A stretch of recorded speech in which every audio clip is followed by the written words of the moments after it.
Glad to be Oh, here. thank you Oh, for thank that. you. I'm glad you're here. Can she see us? I'm doing the heart symbol. Can she see that? No, Love?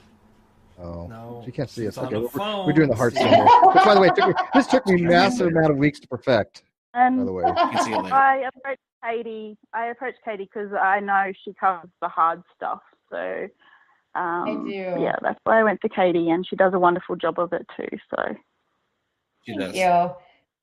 Absolutely. So in 2014, can you tell us a little bit about, so you were involved with a man named Philip, mhm. and you guys were in a long-term relationship. Do you want to tell us a little bit about just sort of the start of your courtship and your relationship? Okay. So, mm, in hindsight, a lot of superficial charm. Yeah, I was sold a dream and given a nightmare. So, it was one of those very quick moving things, went too fast in hindsight, got swept up in it, moved in together way too soon. So there's some red flags there. Yeah. How quickly were you guys together before you moved in together? Oh, gee, it's hard to remember now. It must have been maybe 6 months. Yeah. Okay. So And you owned we a went through some really tough times together because he had a bad back and he had like 5 back operations, and so I was quite swept up in taking care of him through all that. And I think that kind of thing maybe affected my ability to evaluate what the relationship was really like. because you were busy taking care of him. Yeah, we had a lot. We just had a lot of bad luck, health issues, and and yeah, just and also I yeah, it just wasn't something that I had the opportunity to look at closely, and that's something I've learned since all this. So when you tell us about, I guess, what was leading up to when everything sort of fell apart, in the months before, what was the relationship like? It was miserable. So what was going on was the relationship slowly became more and more emotionally abusive, and I was getting more and more worn down. I was depressed. I developed chronic fatigue syndrome symptoms, which ended up meaning I couldn't work. It's hard to say now how much I can blame that on him. At least a portion of it. It's definitely a factor. And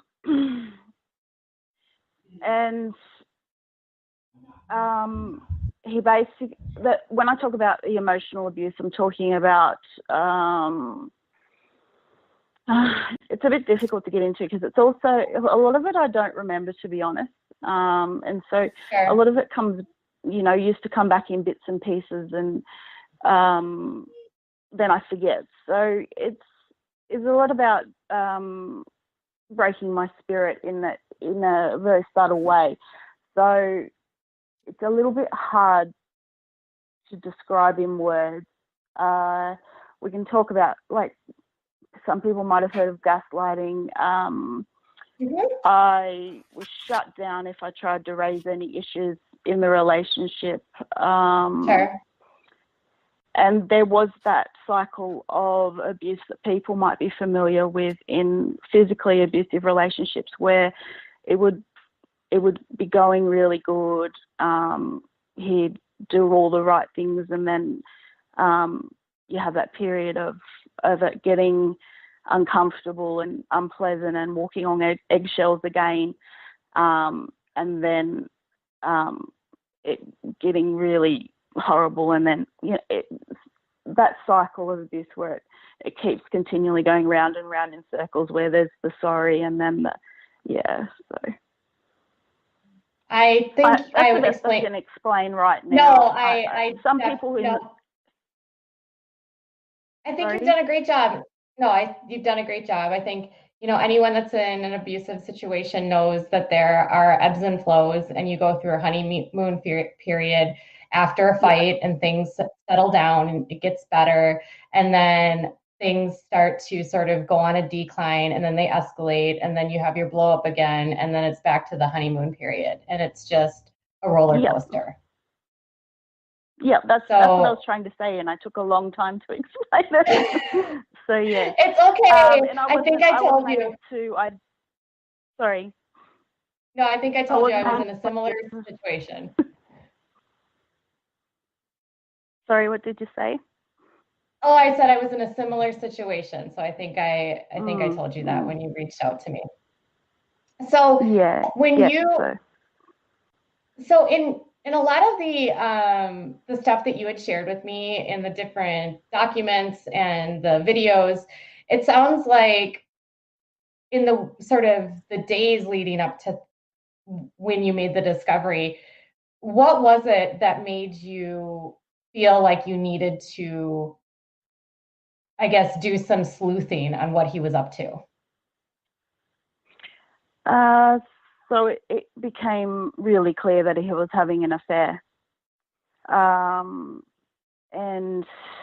when he left that night and I knew what he was doing, I decided that the best place I could start looking was online to figure out what he was up to. So I was just like trolling his Facebook friends and things like that. And what I ended up doing is he had a common username he used on online forums, on all of them.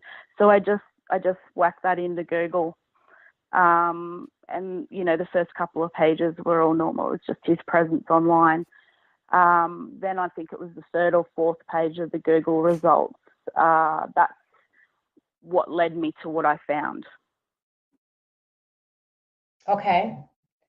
So we're not going to talk a ton about what we found, but we should probably give the viewers a little bit of an understanding about what it was that was found. So when you ended up on this website, you came in touch with images, correct? Yeah, so it's a website that seems to walk a very fine line with what's legal, in all areas of pornography. And so the idiot had made this profile public, and so I had enough information about him with secret questions and whatnot to actually get into that account. Okay. And what I saw on there was enough to break me in that moment. And you, based on the records and your statements to police, you stumbled upon images of young girls that were inappropriate. Yeah, so he had uploaded pictures of a family friend who was young. They were just from her Facebook, so she was clothed. Everything on this website was technically legal because the underage children were clothed, but the comment underneath one of the pictures was enough for me to know exactly what was going on.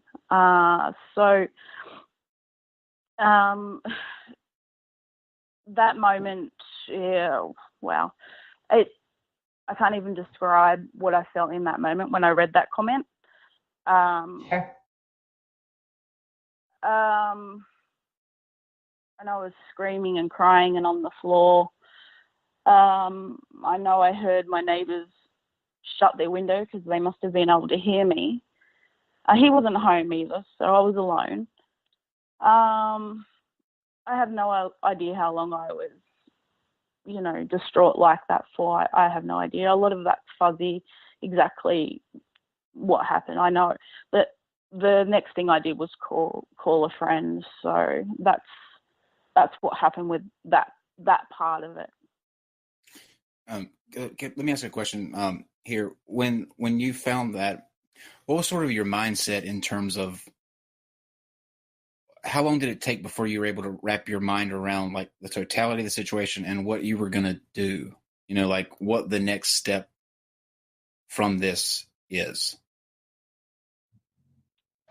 I knew straight away I had to call the police. But at the same time, I was afraid because what if I caused all this trouble for something that's not that bad? Is quite conflicting ideas, because even if our relationship was off in the gutter, you still care about this person on some level. You spent that many years with them, so they still mean something to you, and there is a level of feeling like you're betraying them. Now that feeling of betrayal did not last that long, but definitely over the first few weeks until I found out exactly how bad it was, I felt that. It doesn't perhaps seem logical now or in hindsight, but that, of course, you feel that way. Sure. Right. Go ahead, Katie. So you obviously were extremely distraught and hysterical, and you had a friend that came and helped you. Mm-hmm. And it sounds like she picked you up and you were able to, go to the police. What was that like when you were actually sitting there trying to explain what you had seen, and like can you even recall that? Is it just a blur? Yeah, most of it's a blur. I went to my friend's house and she called the police for me. I wasn't able to do that. I remember the police wanted to speak to me alone, and I didn't want that because I wanted my friend there with me. But and I remember lighting up a cigarette and getting in trouble off the police officer for smoking. But I'd managed to take screenshots of everything I'd found, and I had my iPad with me. And the senior constable had a look at that and discussed things with me. And they wanted what I found was not technically illegal because these girls were clothed. It was the comment underneath that was enough to raise serious suspicions. So I don't think the police would have been able to do anything about it unless I gave permission for them to take all of his devices. And so that's what they asked me to do. So I had to sign some paperwork, and they came to my house. We went back to my house, and this is, in the early hours of the morning, they took all of his devices, and he still wasn't home. He said he wouldn't be long, and he was still out up to no good. So, in all of this too, I'm afraid of how I'm going to deal with him now, because this I don't know who this person is anymore. And the police officer actually said to me, do you feel safe? Do you need to be afraid? And he was offering support in that way. And I actually said, no, he's fine. But when things started to tick over, I started to get quite afraid of the situation. So sure. How long was it from the time that you roughly, if you can remember, from the time that you found the stuff on the computer to the time that the police were involved?